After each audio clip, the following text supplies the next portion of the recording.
नहीं फूलते कुसुम मात्र राजाओं के उपवन में, अमितवार खिलते विपुर से दूर कुंज कानन में।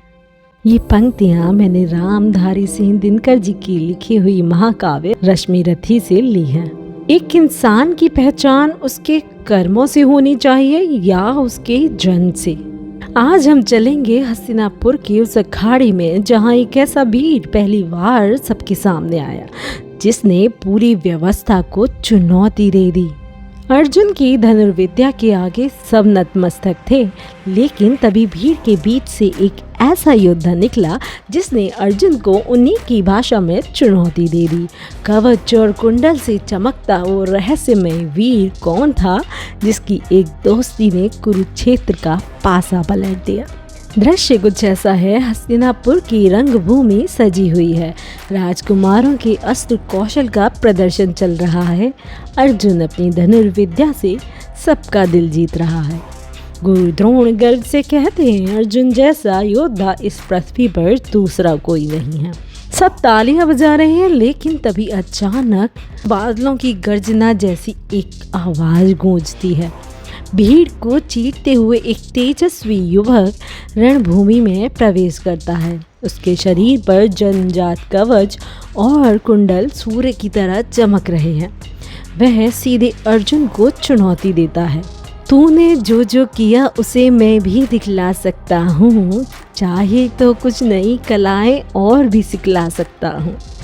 कर्ण वे सारे करतब करके दिखाता है जो अर्जुन ने किए थे, और कुछ ऐसे भी जो अर्जुन कर ही नहीं पाए। पूरी सभा दंग रह जाती है। अर्जुन कुछ अपमानित महसूस करते हैं और कृपाचार्य हस्तक्षेप करते हैं।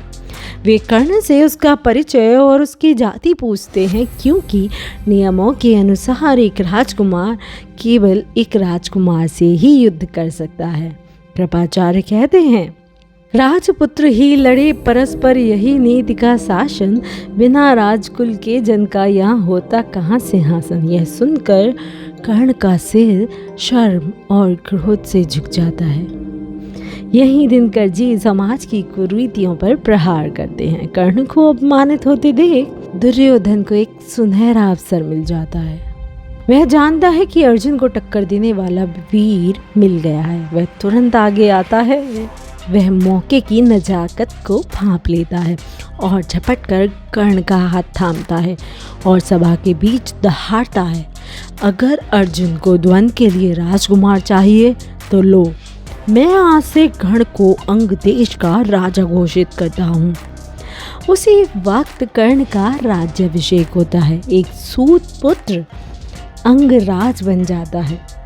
कर्ण जो अभी तक अकेला खड़ा था, उसे अपना सबसे सच्चा मित्र मिल जाता है, दुर्योधन। और यहीं से शुरू होती है महाभारत की एक ऐसी दोस्ती जो इतिहास में अमर हो गई।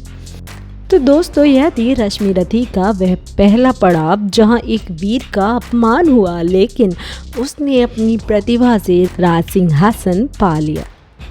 आपको क्या लगता है, क्या कर्ण का दुर्योधन के साथ जाना सही था? अपनी राय कमेंट्स में ज़रूर बताइएगा। अगर आपको भी कर्ण के चरित्र में थोड़ी भी दिलचस्पी है तो मेरे चैनल को सब्सक्राइब करिए। मिलेंगे अगली स्टोरी में। Bye bye.